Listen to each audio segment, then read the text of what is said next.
Imagine this. You wake up one morning, sunlight streaming through your window, birds chirping their relentless song of new beginnings. You stare at the ceiling, heavy with a weight you can't quite name. It's not sadness or despair. It's something quieter, but just as suffocating. A voice whispers in the back of your mind, faint yet insistent.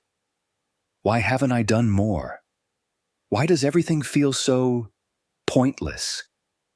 And then it comes, the accusation. That word you've been throwing around like a weapon against yourself. Lazy, lazy, lazy, lazy. The syllables echo in your head, sharp and damning. It feels true, doesn't it? After all, how else do you explain the unfinished projects, the unread books, the dreams that sit gathering dust on some forgotten shelf of your soul? Society has told you what laziness looks like, and you're convinced you fit the bill. But here's the thing, what if you've been wrong about yourself all along? What if lazy isn't your problem at all? Pause for a moment. Think about it. When was the last time you felt truly alive, energized by a sense of purpose? Was it when you were scrolling aimlessly through social media, or hiding under the covers, avoiding the world?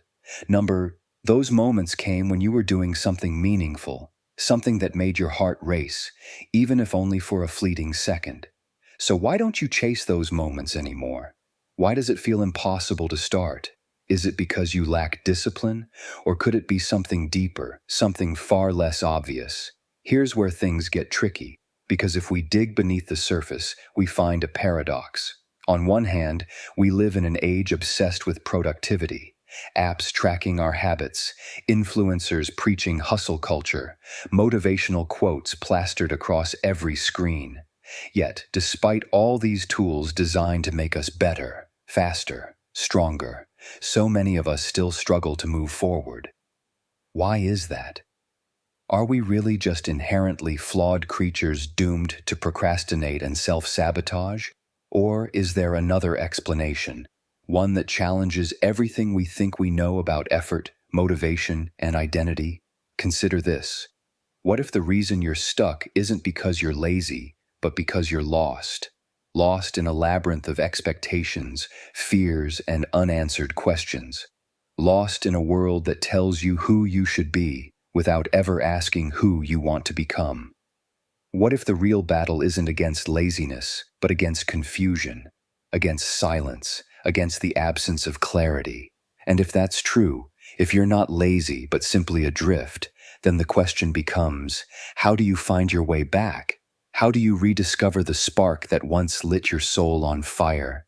This is where the journey begins, not with judgment but with curiosity, not with shame, but with hope. And as we peel back the layers of this mystery, prepare to confront truths that may unsettle you, inspire you, and ultimately transform the way you see yourself and the world around you. Because the truth is waiting. And it starts with understanding why you've been calling yourself lazy for far too long. So, what exactly are you lost in? To answer this, let's turn to psychology and philosophy, two fields that have spent centuries mapping the human condition.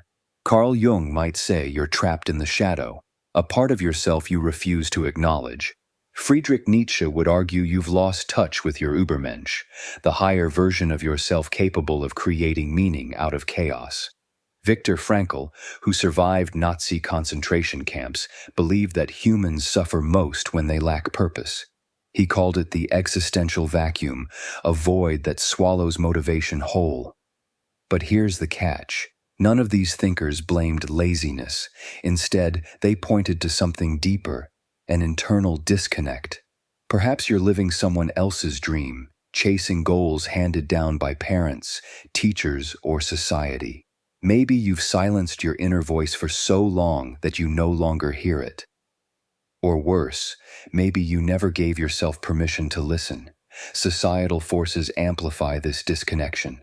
From childhood, we're conditioned to seek external validation, grades, promotions, likes.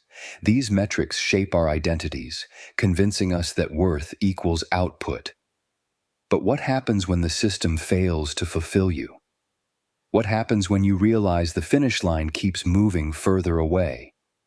you freeze. Paralyzed by fear, doubt, or overwhelm, you tell yourself you're lazy, but deep down, you're yearning for alignment, for work that resonates with your authentic self. This misalignment creates friction, draining your energy and leaving you stranded between desire and action. Think about it. When was the last time you asked yourself, "What do I truly want?" Without clarity, every step feels uncertain, every decision fraught with risk. You hesitate, not because you're incapable, but because you're unsure where to go. And therein lies the hidden problem. You're not lazy. You're directionless. Now consider the consequences of staying lost. Over time, this lack of direction seeps into every corner of your life. Cognitive biases like confirmation bias and negativity bias distort your perception, reinforcing feelings of inadequacy. Your brain begins to associate effort with failure, making avoidance seem safer.